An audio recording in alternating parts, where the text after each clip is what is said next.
जन्माष्टमी का पर्व इस पृथ्वी पर भगवान विष्णु के 8वें अवतार भगवान कृष्ण के जन्म का स्मरण कराता है हमें।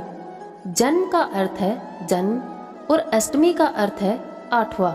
भगवान कृष्ण भगवान विष्णु के 8वें अवतार थे। उनका जन्म भाद्रपद मास के कृष्ण पक्ष की 8वीं तिथि यानी अष्टमी तिथि वाले दिन मध्य रात्रि में रोहिणी नक्षत्र में वासुदेव और देवकी के 8वें पुत्र के रूप में हुआ था। जन्माष्टमी के अनुष्ठान। यह पवित्र दिन भारत के विभिन्न हिस्सों में विभिन्न प्रकार की स्थानीय परंपराओं और रीति रिवाजों के अनुसार मनाया जाता है।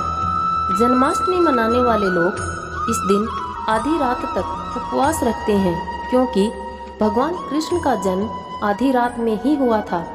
उनके जन्म के प्रतीक के रूप में देवता की मूर्ति को एक छोटे से पालने में रखा जाता है और प्रार्थना की जाती है।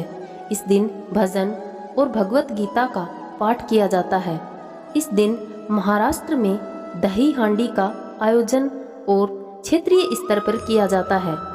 छाछ से भरे मिट्टी के बर्तन को तोड़ने के लिए मानव पिरामिड का निर्माण होता है। बड़ी प्रतिस्पर्धा के रूप में इसका आयोजन किया जाता है। उत्तर प्रदेश में बड़ी संख्या में भक्त इस दिन मथुरा और वृंदावन के पवित्र शहरों में कृष्ण मंदिरों में जाते हैं। कैसे करें भगवान कृष्ण का पूजन। इस दिन व्रत रखने वाले को प्रातःकाल उठकर स्नान आदि से निवृत्त होकर व्रत का संकल्प लेना चाहिए। अपने घर के मुख्य द्वार को आम और केले के पत्तों से सजाना चाहिए। उसके बाद भगवान कृष्ण की प्रतिमा को विधि विधान से स्नान आदि करवाकर उनका नए वस्त्रों से श्रृंगार करके प्रतिष्ठित करना चाहिए। पूरा दिन कृष्णाष्टम आदि स्रोत का पाठ करते हुए भगवान कृष्ण का स्मरण करना चाहिए। व्रत में फलों का ही सेवन करना चाहिए, लेकिन कई साधक पूर्ण रूप से इस व्रत का पालन करते हैं और कुछ भी नहीं खाते हैं। इस दिन भगवान कृष्ण की जन्मस्थली ब्रज प्रदेश में बांके बिहारी के मंदिर में रात 12 बजे तक उनके जन्म के बाद महाअभिषेक किया जाता है और फिर मंगला आरती का आयोजन होता है। इस आयोजन में लाखों लोग बांके बिहारी के दर्शन के लिए पहुंचते हैं। जन्माष्टमी की पौराणिक कथा। पौराणिक कथाओं के अनुसार द्वापर युग के अंत में मथुरा में उग्रसेन नामक राजा थे। उग्रसेन के पुत्र का नाम कंस था, जो बहुत ही क्रूर था और जिसने अपने पिता उग्रसेन को कारागार में डालकर बलपूर्वक उनका राज सिंहासन हथिया लिया तथा स्वयं राजा बन बैठा। कंस की एक बहन थी जिसका नाम देवकी था और जिसका विवाह यदुवंशी वासुदेव के साथ हुआ। विवाह के बाद कंस अपनी बहन को उसके पति वासुदेव के साथ विदा कर रहा था, तो उसी समय आकाश से आकाशवाणी हुई कि जिस बहन को तू विदा कर रहा है उसका 8वां बच्चा तेरी मौत का कारण बनेगा। आकाशवाणी सुनकर कंस बहुत क्रोधित हो गया और तुरंत ही अपनी तलवार से अपनी बहन के पति को मारने के लिए आगे बढ़ा। यह देखकर देवकी ने उसे रोका। अपने पति की प्राणों की रक्षा करने की प्रार्थना की।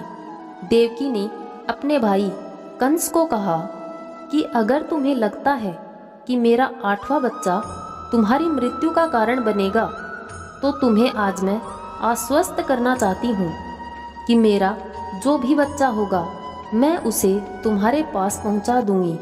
तुम उसके साथ जैसा चाहो वैसा व्यवहार कर सकते हो। अपनी बहन देवकी की बात सुनकर उसको थोड़ी संतुष्टि हुई, लेकिन उसने उसे अपने पति के घर भेजने की बजाय अपनी बहन और उसके पति वासुदेव को जेल में बंद कर दिया।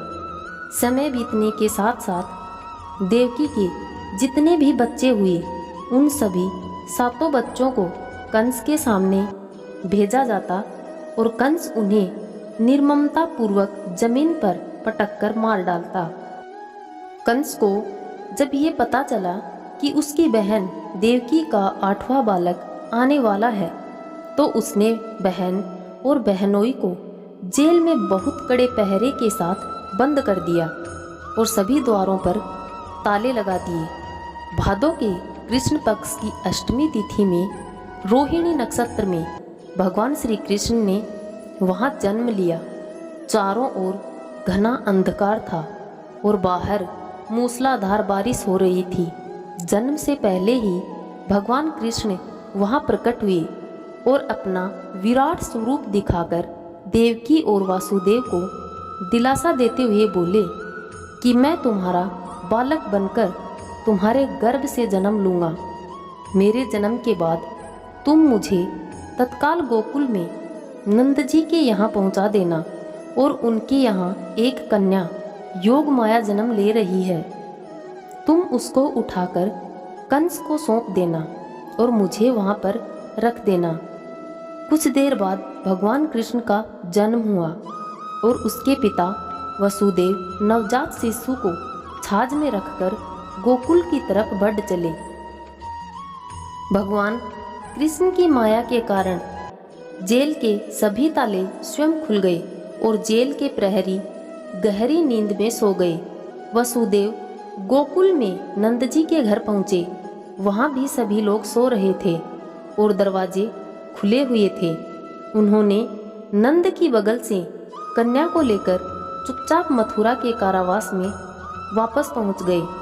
उनके अंदर प्रवेश करते ही सभी ताले पहले की तरह बंद हो गए और पहरेदार जाग गए। दूसरी तरफ कंस को जब पता चला कि कन्या का जन्म हुआ है, तो वह तुरंत वहां पहुंचा और उसने देवकी के हाथों से कन्या को खींचकर पहले के 7 बच्चों की तरह शिला पर पटककर मारने की कोशिश की।